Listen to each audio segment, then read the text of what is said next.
What up, what up, what up, what up, what up? Yes, sir. Mr. So, D, how are how's- you, my brother? all is well. How's everything with you? Everything is good, sir. We are ready to rock and roll with another ep of the BBB, as we know it is. You know what I'm saying? The Brooklyn Bears and ball. We about to set this off. We got another week of football coming up, the NFL.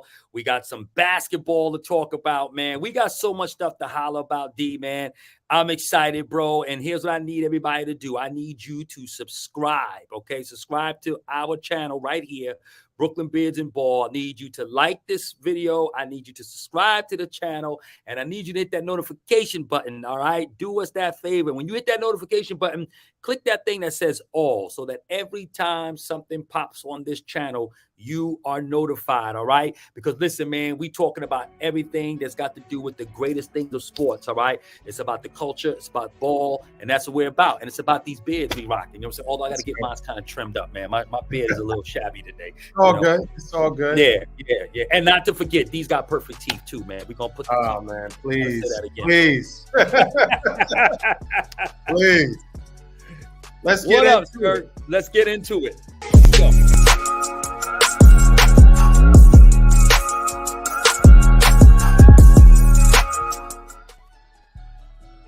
Week 8.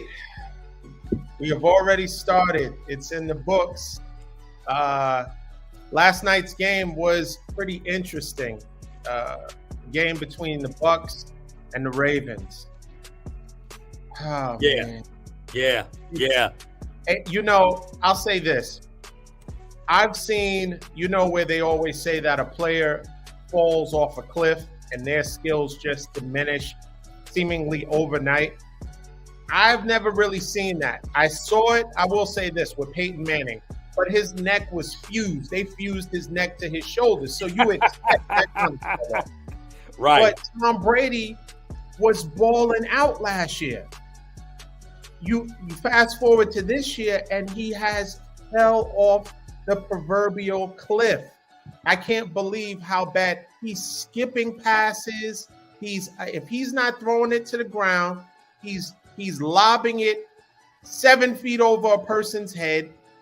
And, it can't be all just we have some injured players, because he had he lost his center, he lost the left tackle.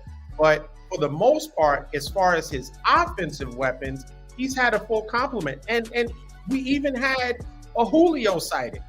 They shot his hamstrings up enough to actually play. And so, he scored a touchdown, but it's all Tom Brady. He's not getting the ball to his key players.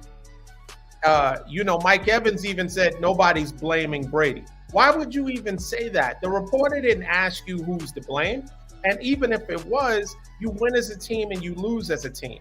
So I think Brady is going through it.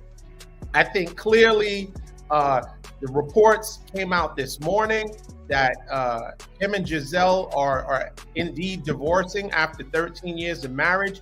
And I think all of that takes a toll on you mentally, because if mentally your head is not clear, we used to believe Tom Brady could, diagnose plays before they happen. When they saw the defense, he would automatically be able to pick somebody apart or pick a defense apart based on what he could see. He no longer can do that. His head is in the clouds. He has children with Giselle, and just going through that, I think it's taking a huge toll on him. As we can see, he's not the same Brady.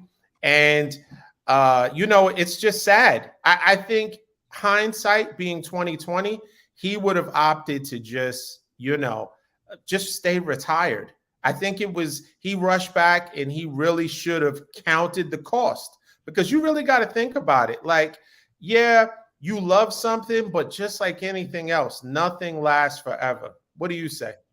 Yo, I say the same thing, D. I was going to bring up that same point. I think, what Tom Brady's actually showing us is he's showing us what life is like. What happens when you actually go beyond the expiration date of a thing.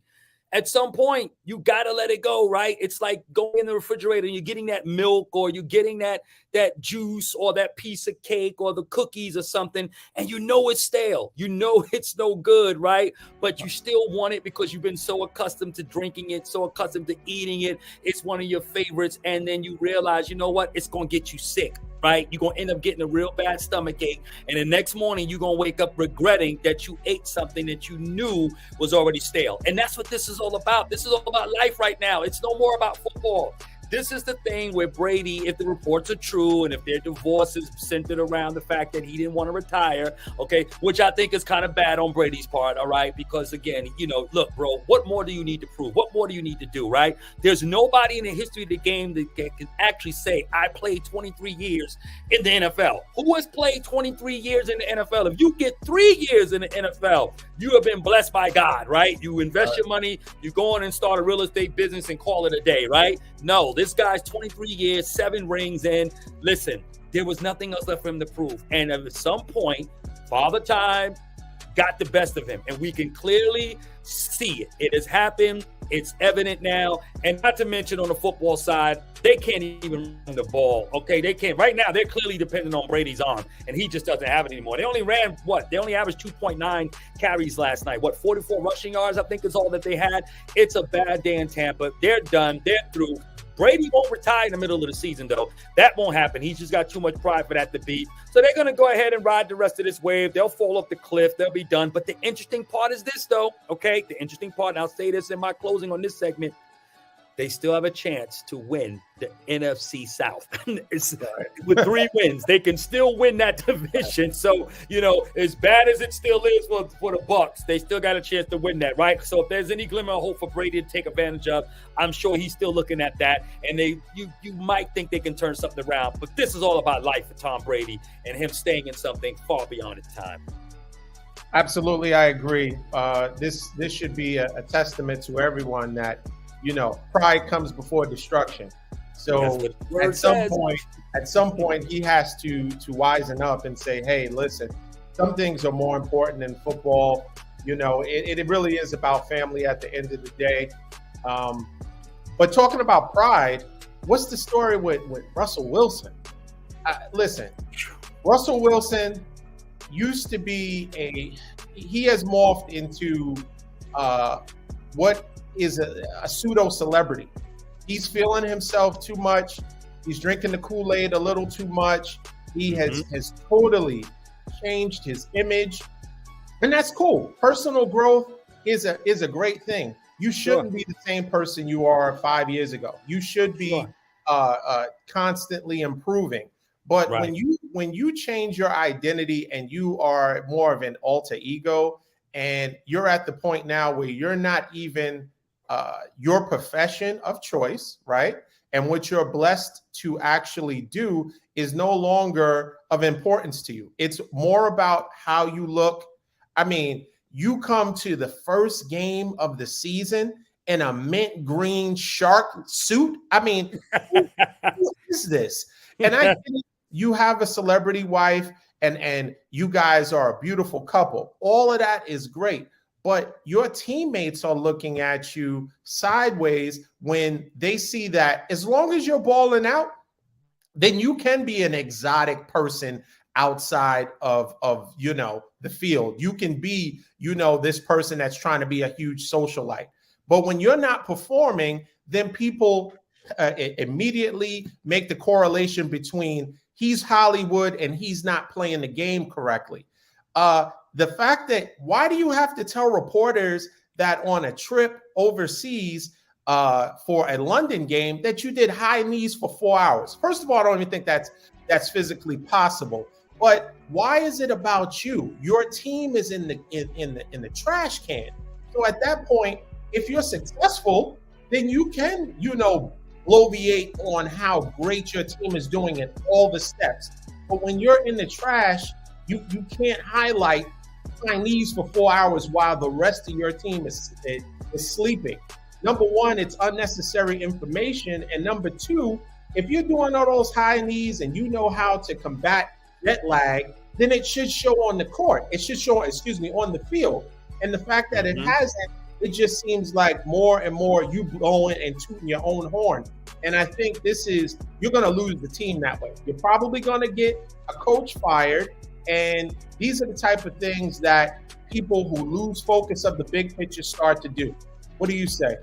Well, you know what? Again, and I can't disagree with that at all. I think the problem we're seeing here with Russell Wilson is that now all of the full spotlight is on Russell Wilson. In Seattle, right? We had the Legion of Boom. You had Marshawn Lynch. You had Pete Carroll. You know, you had other things that you were able to hang your hat on in terms of deflecting some of the attention that Russell Wilson was getting. Now, in recent years, he still was the centerpiece of the Seahawks, right? And he played obviously very well. He was always in the MVP discussions. He played great, right? But again, he had cachet there. He had resume there. He was a Super Bowl champion. But now you're in Denver. You are the Broncos up to this point right now, right? Because you're supposed to be succeeding the great John Elway, Peyton Manning, guys that brought championships there. And that's what the mindset was when they brought you in. And you are playing like trash, straight doo-doo, hefty bag. That's exactly what he is right now. And the problem is that he can't handle the pressure. So what are we seeing? A Russell Wilson that's trying too hard to win the approval of people. It comes off pretentious. It looks plastic. It's a facade. He's unbelievable. No one believes. Come on. What is the statement he says? Bronco country, let's ride. Let's go. Right. That sounds stupid. You sound corny. It's fugazi. It makes no sense. Like, yo, Russell, chill out. And like you said, all these wacky clothes and colors, and you're trying to do things that makes absolutely no sense. It's not who you are. And that is the thing we're seeing with Russell Wilson. What he needs to do is just block out all the nonsense and go play football. Be the football player that you are. Go back to when you first came out of college and you weren't supposed to even start and you had to beat out your competition for the job. That's where you really need to be, because you know what? Russell came in thinking, I got this. There's nobody here to compete with me. I'm good. And you're right. The coach is going to get fired. I think Dan Graziano from ESPN reported that if they don't win this Sunday, most likely he's going to be out. And I have to say, look, the coach is bad anyway. I don't care. You know, he doesn't make it any better. But that's what we're seeing. A false Russell Wilson who's trying too hard to get affirmation. Yeah, it's really crazy, and just what you said, it all seems very plastic. I don't feel that. I think in some ways he has lost the person that he is, and clearly, you know, there is no other.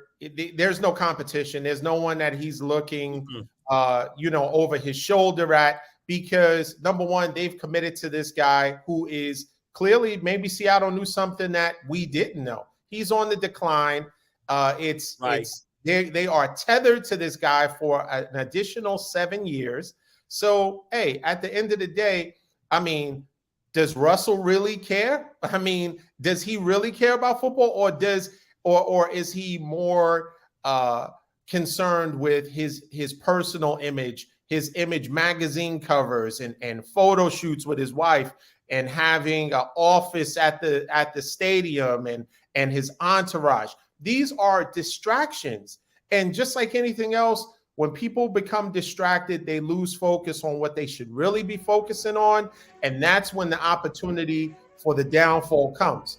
But, you know, hey, we'll see. We'll see. Russell Wilson, Broncos, number one, the new owners aren't happy with that. They can't be. You know, they can't be happy with that. They've committed to him, but he seems no longer committed to football. So we'll see. We'll see what happens, man. A lot of humble pie going around between those guys. You know, you could take all the photos that you want, but what Bronco fans and Bronco country, let's ride, all that beautiful stuff, all they care about, what are you doing on the field? And clearly he's missing the boat. But okay, aside from that, we got some good games to talk about. But outside of this, I think moving forward, it's interesting that there are a lot of injuries that are taking place. Before we get to the marquee matchups that we want to talk about, there are a lot of injuries. Jamar Chase is now out 4 to 6 weeks with a hip injury. That's huge. Zeke Elliott from your Cowboys. If that leg was planted when he hit, it would have been over for Zeke. My God. He is very, very fortunate and blessed that his leg was in the air when it was hyperextended, because it would have been ugly. So hopefully, yeah, you're playing the Bears. You shouldn't have a problem. Tony Pollard has been playing decent. He should have a good game. Hopefully, I have him on my fantasy team. Go Tony Pollard. Let me get 120 and two touchdowns. I would appreciate that. Me too. You know what else is crazy? Which further speaks on how bad that the Tampa Bay Bucks are. Lamar Jackson beat those guys handedly with not even his best weapon, Mark Andrews, who was already coming into the game a little gimpy, hurt his shoulder and was out for most of the game. You also have for the recently there was a trade made because Breece Hall, who was balling out for the Jets, he's lost for the season. So we're going to see. It's too early to say what team is going to win it all. I mean, of course, I'll say my Niners and you'll say your Cowboys, which can't happen because one of those teams can't make it. But of course, we thought the Chargers were going to be balling out. Injuries. Mike Williams is out for the season, or he's out, maybe 4 weeks. He's on IR. Yeah. You got Keenan Allen, who hasn't been able to play since week 1. He pulled up him, and so injuries are going to really determine who and what team really moves forward. What do you say about any injuries? Anything? I know you're praying that Zeke returns and has a decent. You guys are going into a bye, so he'll have some extra time to heal up because you're going to need him for the stretch run. Well, that's the thing, and that's the thing I'm hoping for. I actually want to see Zeke take a seat. It's going to be hard. Zeke already said the other day he wants to play, and he said, depending upon how he feels a couple of days before the game, he said most likely he will play. But we don't want Zeke to play. Now that guy is like a steel. The guy's built of rocks. So what happened last year with Zeke, he struggled the last half of the season because he played with the bad knee, and we saw Zeke not the Zeke of 2016, but he still wasn't as effective as we see him right now. So I think it would be great for Zeke to sit. We got Pollard that's back there. We got the other back. I think they want to bring up what's his name? I think the guy Rico. I forget his name. The other back that we can have, and let Zeke rest for another week. My only issue is that Zeke is the best blocking running back. Nobody picks up blitzes better than Zeke. And so without Zeke not being there, I'm a little concerned with that because Pollard sucks as a blocker. He can't block. The dude can't block win. He can't do anything. The guy's bad on that. But I'm hoping for Tony Pollard to play well. I think Zeke should sit. But I think T. Higgins and Boyd, going back to Cincinnati with Chase being out, I think you still might see some formidable play from those guys. They can still step up. They still got weapons there in Cincinnati. So that'll be something. But it is disappointing to see about the Chargers with Allen and Williams. Yeah, and I feel bad for their quarterback there. He doesn't have his key guys out there able to throw the ball to. But you've always said, D, injuries is the equalizer. It is. It's the great equalizer. Also, Hayden Hurst should get some more as the tight end for Cincinnati. I have him on my fantasy team too. Hopefully he balls out this week, but he's dealing with a growing injury. But he's questionable. I'm sure he's going to push through and play because they need him more than ever. I think it is time to talk about these primetime games. We got 2 teams on a bye this week, but we do have, once again, the 49ers are playing the Los Angeles Rams. And I'm not really concerned or worried about this game. The Rams are coming off of a bye, so they're rested. We're coming in a little, I wouldn't say limping into this game, but we certainly are playing a little bit beat up. More so than when we played them the first game of the season when we played against the Rams and we beat them 24-6, 24-9, excuse me. Right. I think we can still get the job done because we have our defense is good enough. I think that they don't have and can't really establish a running game. So in that sense, the quarterbacks are sitting duck, and eventually we'll get to them. We'll get to him. I think another week, a full week of CMC being ingratiated in the offense. I think also utilizing that. I know Debo is supposed to be hurt, but Brandon Ayuk is going to ball out. Kittle is going to ball out. I think we got to show some type of grit, and we have to, have some bounce back games after some duds. A team that is tough for other people, but we seem to have their number. I think there's also a coaching edge. I think we just have McVay's number. Shanahan has the mental edge, and he knows how to make certain plays and call the right plays to work against the Rams. We'll neutralize with CMC. If Jimmy G can get the ball out fast enough, then you neutralize Aaron Donald. Aaron Donald is effective. If you hold the ball too long and pat and wait for the play to develop, then yeah, Aaron Donald's going to get at you. But if they kind of shift away, get the ball out fast, then Aaron Donald is, you'll have Aaron Donald's tongue down to his, kneecaps, because he'll be so tired because you're moving it too fast. And I like our chances. I don't know exactly what the spread is, but I anticipate the 49ers getting it done. It's very tough to sweep a divisional rival, but I mean, we've right. Owned them. Other than last year, we had 7 in a row on them, and I look forward to it being 8. What do you say? Well, I agree. I think the thing is that, again, y'all have consistently pounded on the the Rams.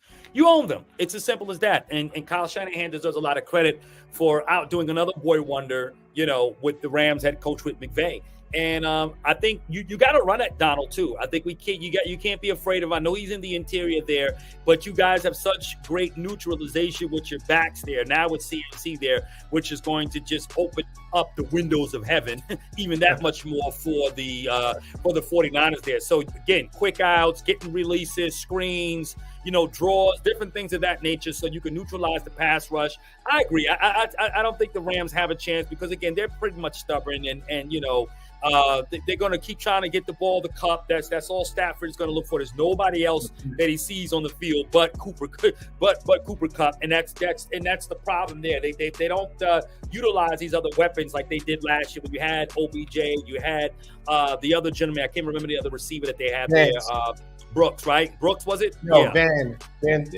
Ben. What was his name? Ben Jefferson. Jefferson, right. So they had weapons, and they see, even though Kupp was still the main focus of their passing game, but they still had other weapons, and it was still very, very, distribution friendly with the other guys. But that's the problem there. So I think the 49ers, this is a key game for the Niners.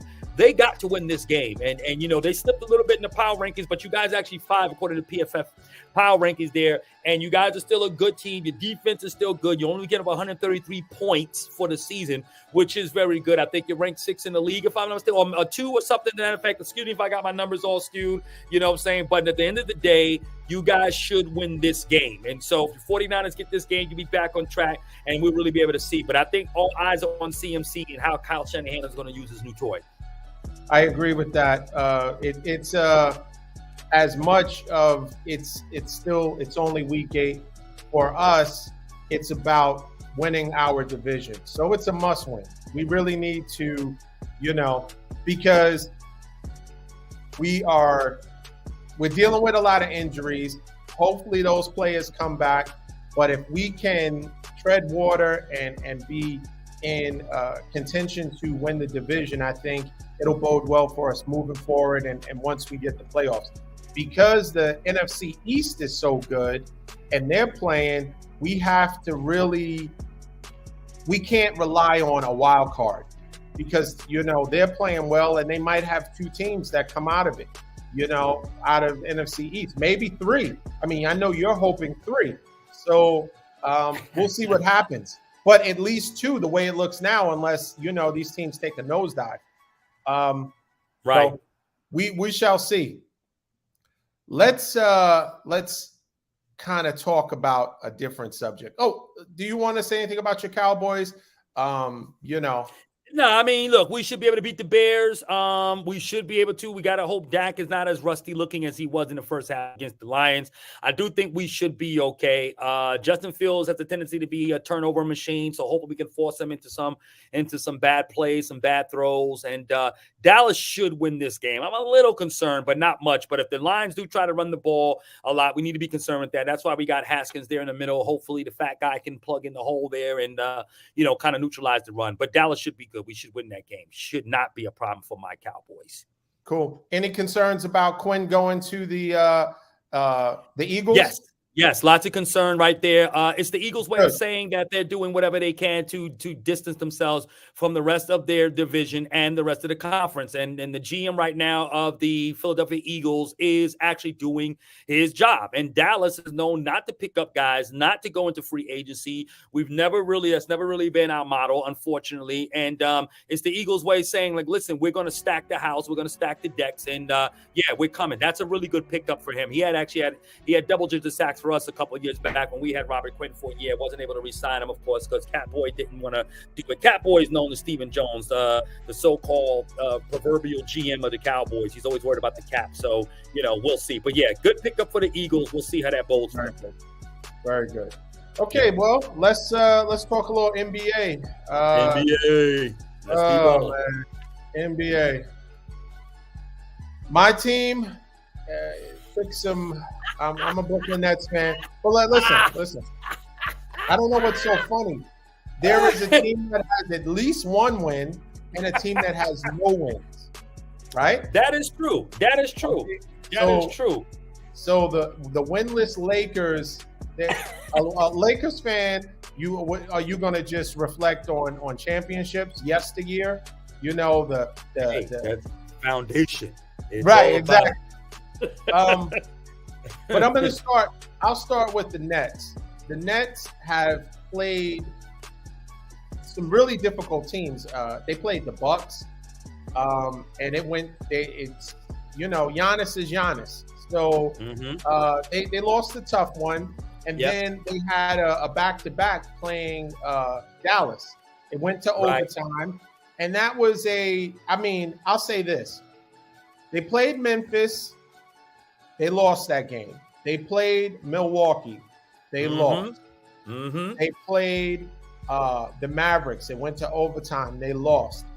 Our big two is balling out. These guys are, 37, 35, 38 points a game. I mean, for Kyrie and Kevin Durant, they're playing.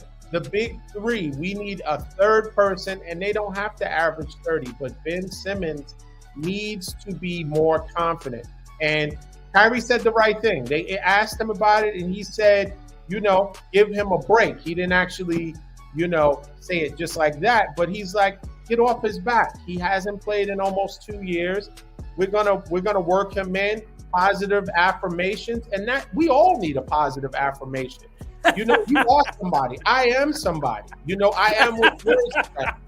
Whatever. You need those positive affirmations. So just like we said, Tom Brady, he's reflected what he's doing and how he's performing is how life is. Ben Simmons was knocked down. It took some wind out of his sails. What happened with the 76ers? It's going to take some time for him to get back his confidence. And I think with time, he's going to be just fine. I think that they're going through their growing pains. If Kevin Durant seemed disinterested and Kyrie seemed detached from the team, they're very much plugged in and their numbers are showing. They just have to work and get Ben along. Remember, we're still missing Seth Curry. That's a 40% a three-point shooter. That's going to make a difference. The more shooters we have, because Ben Simmons, instead of him always looking to pass first, he had an open lane to the basket and shot an air ball. That's all confidence. That's not Ben Simmons didn't lose his hands. That's a confidence thing. And I think once he becomes more confident, if he gets to the point where he averages 12 to 15 points, the Nets are going all the way. You heard it here first. as Denzel. I guarantee it in the NBA Finals. Listen, that's what it guaranteed. Guaranteed.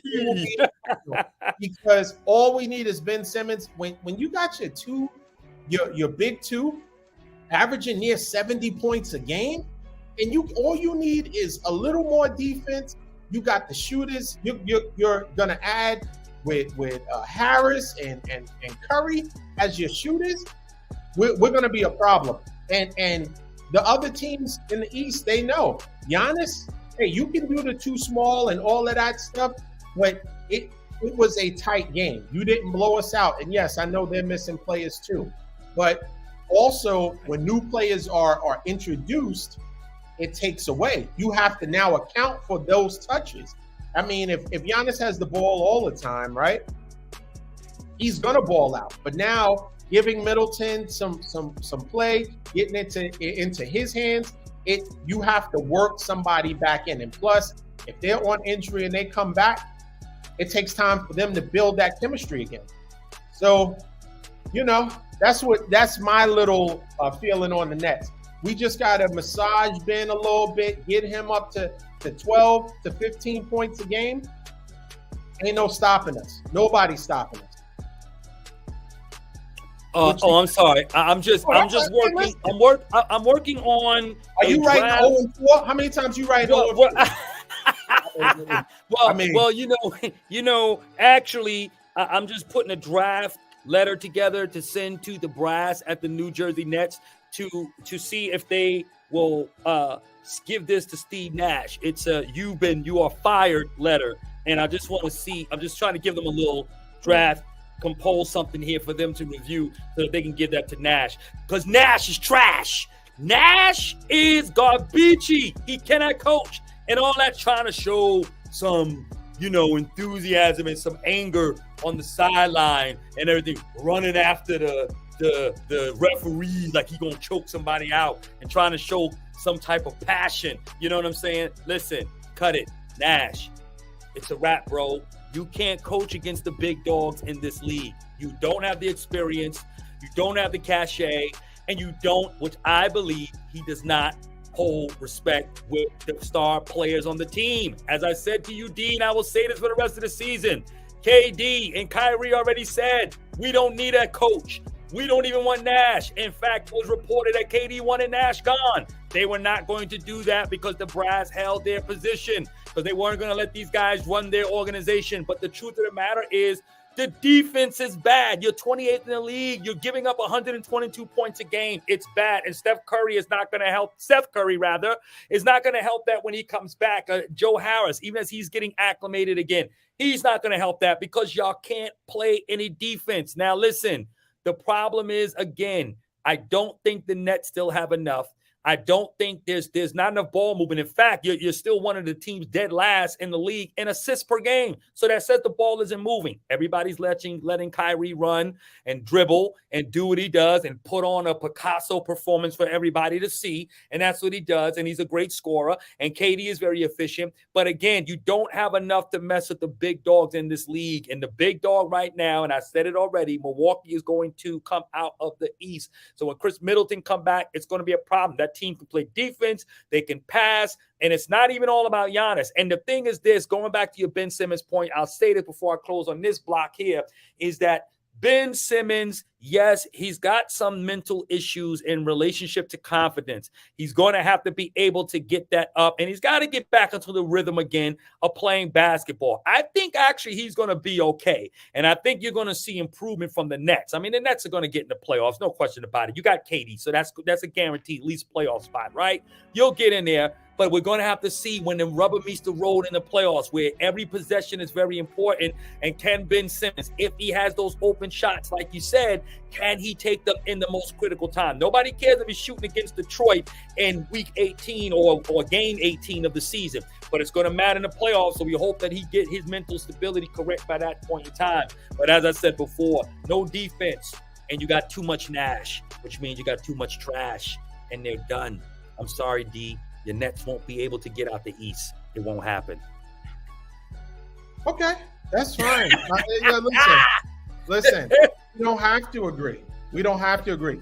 Let me tell you, there's only been 2 teams in history, 0-4, that have made the playoffs. Right? You're gonna love this. I haven't seen that stat anywhere. No, this is a stat. This is a stat. 2 teams, 0-4, have made the playoffs. You know what the common denominator is? What's Russell Westbrook has been on both teams. OKC and the Wizards have started off 0-4 and made the playoffs. You guys are tethered to But Russell. you know what? Here's what's going to happen. Russell Westbrook. Here's what that stat doesn't say. What happens if we trade him before the year is out? Then we can reverse the curse of that stat. No. Those teams You're kept him gonna all need year him. long. You're going to need him. I don't think unless you trade him and unless listen, there's a lot of trade speculation going around. So they very well may move him. They have to. They have to. I think At least before I trade him. ultimately the West is going to be too difficult for you guys to do anything, even with you trade. You guys are a play-in team. I don't even think we're that deep. I don't even think we're that. I'll be honest with you. The Lakers aren't even a play-in team. We're bad. We're horrible. And if you ask me, I think LeBron is very disengaged. I don't think he's almost like Tom Brady right now. He's still playing at a very high level, of course, but I think LeBron is not engaged. I think he just wants to pass Kareem record on spite because of the fact him and Kareem don't get along, as we know. And I think he just wants to get that record. And he's going to move on into the sunset. AD, you just look at him, he starts to disintegrate. So, there's no help there. But I don't think the Lakers are going to even be a play-in team. I really don't. Not the way this team is constructed. They can't shoot. So I get bad on your Nets, but trust me, the Lakers, we stand no chance. We're going 0-5 tonight. We won't be Minnesota at all. That game is a wrap. Russell's expected to play. You won't be Minnesota. We won't be Minnesota. That's not going to happen. But there was a report that supposedly that just came out moments before we started our show here today was that Russell is or most likely will be coming off the bench in the near future. So we'll see what happens.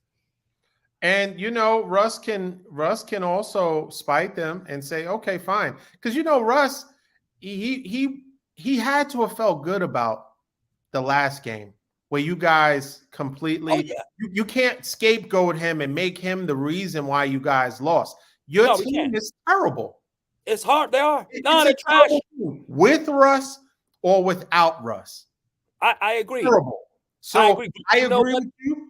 Yeah. Steve Nash is a terrible coach. And Steve Nash, just like McCarthy, he's looking up at boards. I mean, the game is going on and he's always looking up. Look at the game. What makes him, make some adjustments in the game. McCarthy has his hands folded. He's looking up. He does. Steve Nash. Yeah, McCarthy does that a lot. Yeah. Steve Nash in the camera, he's not, when they take a timeout, he's kind of he wants people and assistant coaches to get in between him. So he's not even making any decisions.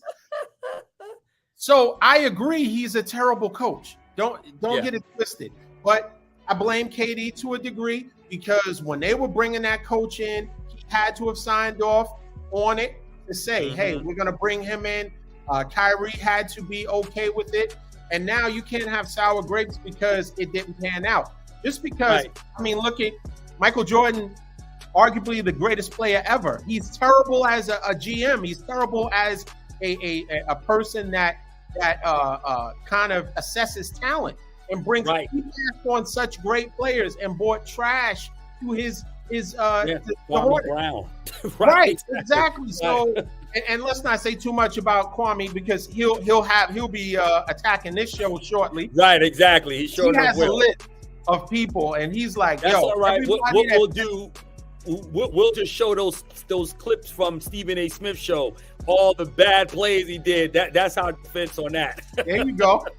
So just because you're a great player and you've had success doesn't mean it translates. Just like great college players come to pros and they fizzle. I agree. Same thing. You can be a decorated, great player, but when it comes time, you are maybe a person that can execute and not create a strategy to win. Right. And Boston is so selfish that they are holding on to Ime, let him go and let him come back and be our coach. All's forgiven, Ime. Whatever you did, whatever Boston Celtics policy you violated, you didn't violate anything in Brooklyn. All right, so love in Brooklyn. Come on, actually, he would be a good fit. He would be a good fit. Awesome. He would be awesome. Yeah, and Brooklyn would welcome him. He has that toughness, that tenacity, and he would be able. He's not afraid of the stars. That's the important thing. If you cower down, just like when in the NFL, when Kyler Murray screamed on his coach, and his coach was looking scared. After that, all any type of respect is lost. So I think we're going to see. One team is going to be a play-in at best. One team is going all the way to the finals and winning. I mean, hey, I say all two for both of those scenarios. Hey, listen, there's room to come over. You are from Brooklyn, man. Feel free. There is room here. No. Listen. Let me tell you something, man. Brooklyn, and you know this, D. You are Brooklyn, all right? You're Brooklyn. The Nets don't embody Brooklyn. They just don't. They don't embody the culture of Brooklyn. They don't have the feel. They don't have, and maybe because they came from Jersey, and Jersey is supposedly the sister state to New York, but it's just not the same. They just don't. When you think of New York, you still think of the Knicks. You're gonna think of, your Yankees, your Mets. The Nets they're just not Brooklyn. They just don't. They're in Brooklyn. They play in Brooklyn. Not of Brooklyn, right? They're in Brooklyn, but not of Brooklyn. Right. No, I disagree. I disagree with that. They're in the world, but not of the world. Right. I totally think that Brooklyn, the Brooklyn Nets, being right at Flatbush and Atlantic Avenue in Brooklyn, it's beautiful. The Barclays Center, it is very much Brooklyn. When you step out of there, there's community. The Knicks are all skyscrapers and businesses, but all sizzle, but no pop. When you're in Brooklyn, you come out of there.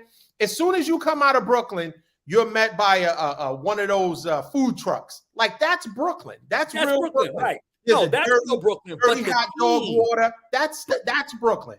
So that is New York. But the team, the players, the coach, they don't embody Brooklyn. That's the thing. Kyrie, KD, Steve Nash, there's nothing tough about that team. There's no hot dog stand feel about those guys, right? That's just to your point. I don't feel a hot dog stand coming from those guys. I don't get a New York bagel from those guys. I don't feel Flatbush. Slice of pizza from those guys. I don't want to do a slice of pizza. Cheese running everywhere. You know how they do? They probably eat their pizza open, right? In New York, we always fold our pizza. Nobody eats their pizza open. Kyrie eats his pizza wide open because he thinks the earth is flat anyway. So pizza should be eaten flat. That's just the thing with those guys. It's all good. It's all good. We will see. We will see. But you know what? Right before we wrap up, MLB World Series is starting tonight. Listen, I'm just still a little bit dejected because the the Yankees. I'm talking about losers. When I think of losers, Lakers, everything Lakers comes to mind, Yankees, all of those things come to mind. So the Yankees, I'm a little dejected because of how everything turned out with the Yankees. But I think the Astros are going to win in 5. Listen, they just have it. They just have it. 4 times the World Series in 6 years, they got it. I mean, it's just their window, and they're maximizing it. A lot of times, teams have a window, and they don't know how to maximize their championship window. And clearly, Houston has. That's true. They have. It could be an interesting World Series, but I think I would say Houston Astros in 5. What do you say? Yeah, I mean, Houston will win it all. I agree. I'm rooting for Philly, though. I hate Houston. I still think they're cheaters. I mean, Dusty Baker, black man coaching. I want to see that. It's always good to see, our brothers, being responsible for some team success there. And Dusty, I remember even watching Dusty play back in the days when I was a kid. But look, but they're cheaters to me. I hate Houston. I just hate them. So I'm rooting for Philly. I hope they can pull off a win, but it's an insurmountable task. I don't think it'll happen. So I'm with you. I think Astros in 5. everyone that's watching, please let us know. Give us your predictions. Let us know, are we way off with the Nets, or if the Lakers are going to make a rebound? Please like and subscribe. We really appreciate it. It helps the page out tremendously. If you have any subjects or topics you want to talk about, leave a comment. We don't mind, kind of indulging in some questions, or if you have any points that you want us to address. That's why we're here. Thank you for joining us. Hey, listen, D. Yes. I'm sorry to cut you off, but let's ask the people, how do you eat your pizza? Do you eat your pizza wide open, or do you eat your pizza folded? Well, how New York are you? I'll say this. It really depends where you are, where you come from. I mean, if you're focusing it towards New York people, they'll eat it a certain way. The cheese has to look a certain way. The amount of grease, all of that matters. But just like anything else, you go other places, any place you go in the world, the country, it's always New York style pizza. Everybody wants to mimic it, but once you get to it and you say, "Oh, this New York style, okay, cool, let's try it." Nah, it's the crust ain't right. It's the water. Nope. It's all the chemicals that they pump in the water, and that's what gives it that authentic, special taste. And only true people from New York know that the pizza is top notch, and Chicago has theirs, and it's a lasagna with crust. It's nonsense. It's nonsense. I mean, the people talk about deep dish and all this other stuff, but zones and stuff. Yeah, exactly. Yeah, we know where the best pizza is. But let us know your and if you could put pineapple on a pizza, and based on your response, we'll know where you're from. If you say pineapple, well, I won't tell you what my take is on it. But let us know what you think. And if you have any questions, anything you want us to broach as far as sports and beyond, please shoot us a comment. Please like, share, and respond. Like, share, and thanks again for joining us. Once again,